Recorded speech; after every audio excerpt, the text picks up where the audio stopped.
Welcome back. This is Power Breakfast on CNBC TV 18. Let's do some power talk then. The World Economic Forum's annual meeting is set to start off in Davos. World leaders will be flocking to the ski resort town on the Swiss Alps.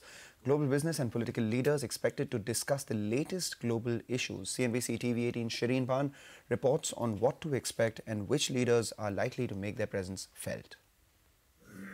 The theme at Davos this year is Globalization 4.0, and while the mood is in favor of free trade, the reality is that world over, governments are looking at nationalist policies and protectionist policies. In fact, Klaus Schwab, the man behind the World Economic Forum, has been quoted as saying whether all of our policies should be globalist is highly debatable. Of course, there will be conversations on how we can improve equality in our societies, how they can be made more inclusive. That's a conversation that is happening in India as well, with the possibility of a universal basic income. There is, of course, going to be issues around climate change, the impact of that. Remember, the US, for instance, under President Donald Trump, has given climate change a pass. So those are going to be the issues that continue to dominate mind space and headlines here at Davos. We'll keep you posted. For now, back to you. Thank you, Shireen. We will be watching out for all those headlines from the sidelines of Davos. But the 9th Vibrant Gujarat Global Summit also took place in the state's capital, Gandhinagar, over the weekend. Prime Minister Narendra Modi inaugurated the summit, and the event was attended by political and business leaders from across the world.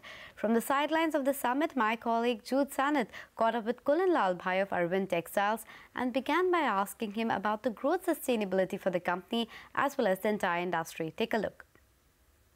I think right now, I feel that the next few years could be a very bright spot as far as textile exports are concerned. I think a lot of things are converging in our favor. Global demand remains strong. I think relative to countries like China, people are looking at India and the Indian subcontinent very seriously. I think the exchange rate also is now in our favor. The slight sort of technical issues that were there because of GST have subsided. There's a lot of confidence now that is coming in. So I really feel that the next few years should see strong growth as far as textile exports are concerned. But do you think our competitive edge has been blunted by growth in markets like Bangladesh and even Vietnam? Do you feel they've kind of blunted what we are doing? And why have they managed to take away so much share from us? See, the only one advantage that they have is free trade agreements into large economies like EU. And that's a large advantage that they currently have.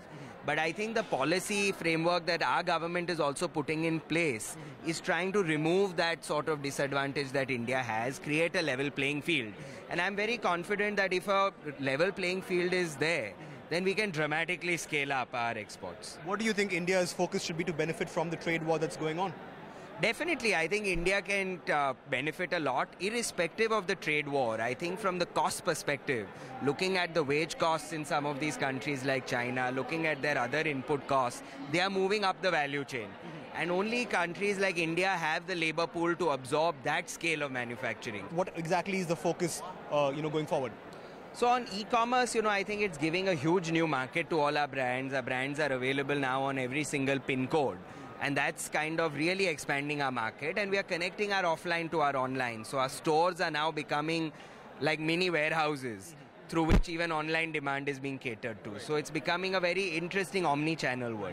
And what's the focus, fabric capacity or garment capacity going forward? As a company, our strategy is to get closer to our customers. We want to become a solution seller. So rather than selling intermediate products, we want to sell solutions, which means we are scaling up our garmenting capacities, because only 10% of our fabrics become garments today. We want to take that up to 50%.